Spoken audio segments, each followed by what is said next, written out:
Welcome everybody. In this video, I'm going to show you how to fix Instagram not showing active now. Let's get right into the video. We'll start off by clicking the Instagram app and opening it up on our phone. And now on your Instagram app, you want to go to your profile by clicking your profile picture in the bottom right or top right if you're on Android or iOS. The next step would be to go to your settings by clicking the three horizontal lines in the top right for Android and bottom for iOS, I think. Then you want to go to your settings. And in settings, you want to go to privacy, just below business, just above security. Once you're in here, you want to go to activity status. Now in here, you can see show activity status. It should be toggled on. If it's toggled off, toggle it on so it's blue.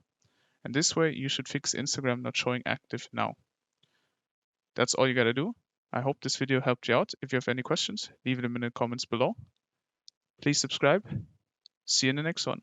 Bye.